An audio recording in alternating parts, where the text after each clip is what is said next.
પ્રધાનમંત્રી આત્મનિર્ભરતા વિશે ખૂબ મહત્વની વાત કરી। એમણે કહ્યું કે આત્મનિર્ભરતા એ આપણા સામર્થ્યને બતાવવાની વાત છે, આ ખાલી ડોલર રૂપિયા કે કોઈ એવા બિઝનેસની વાત નથી। એ જ્યારે આ સામર્થ્યની અને આત્મનિર્ભર ભારતની વાત કરી રહ્યા હતા, એ ભારત માટે હવે આ સમયની માંગ છે। ભારત એટલો વિશાળ દેશ છે કે ભારત જો પોતાના સામર્થ્યને હવે નહીં ઓળખે કે આપણે 150 કરોડનો દેશ છીએ, કોઈ પણ દેશને પોતાની પ્રોડક્ટ્સની, સારી પ્રોડક્ટ્સની કે ખરાબ પ્રોડક્ટ્સની ખપત માટે એક વિશાળ વસ્તીની જરૂર પડે છે।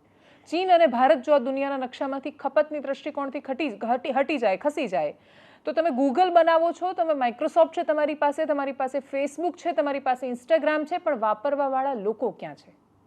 એ વાપરવાવાળા લોકો ભારતમાં છે। ચીન અમેરિકાની સામે આંખોમાં આંખો મિલાવીને એટલે વાત કરી શકે છે કેમ કે આર્ટિફિશિયલ ઇન્ટેલિજન્સથી માંડીને ટેકનોલોજીમાં ચીન આત્મનિર્ભર છે। ભારતની પાસે વળતો જવાબ આપવા માટે ભલે અત્યારે હાલ કોઈ સ્થિતિ આપણી પાસે નથી, પણ આપણે જો હવે જવાબ આપવાનું પસંદ નહીં કરીએ તો આત્મનિર્ભરતા અને આપણું સામર્થ્ય એ માત્ર ભાષણમાં અપાતા મુદ્દાઓ બનીને સીમિત રહેવાના છે।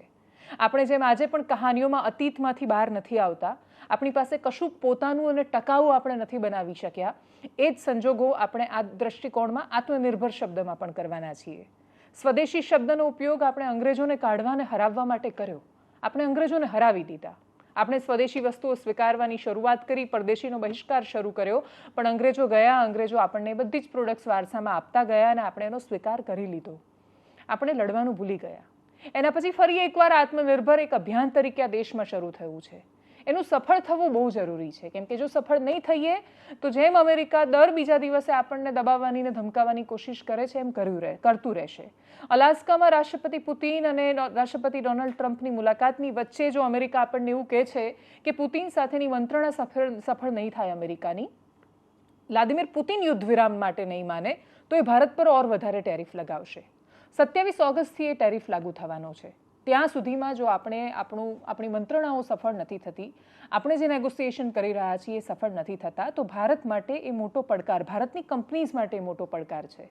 આપણને ભલે એવું લાગતું હોય કે એ પૈસા તો છેલ્લે બોજ તો બધો કન્યાની કેડે ભાર આવવાનો છે, અમેરિકન્સના માથે એ પૈસા વધારે જવાના છે, પણ એક પ્રોડક્ટ કે જે ભારતીય કંપનીની એક દવા છે, એક બહારની કંપનીની દવા છે, એ બંનેની પ્રાઇઝમાં જ્યારે ફરક આવે છે ત્યારે અમેરિકન્સને શું કામ ભારત માટે પ્રેમ હોય? એ શું કામ ભારતની મોંઘી દવા ખરીદશે? એની સ્પર્ધામાં એમને આપવા માટે બીજી દવાઓ છે। આપણે યુનિક કશામાં નથી, એટલે આપણી ટેક્સટાઇલનો ઓપ્શન એમની પાસે બાંગ્લાદેશ પાસેથી આવતી ટેક્સટાઇલ છે, આપણા હીરા ઉદ્યોગ, જવેરાત ઉદ્યોગનો પણ એમની પાસે ઓપ્શન છે।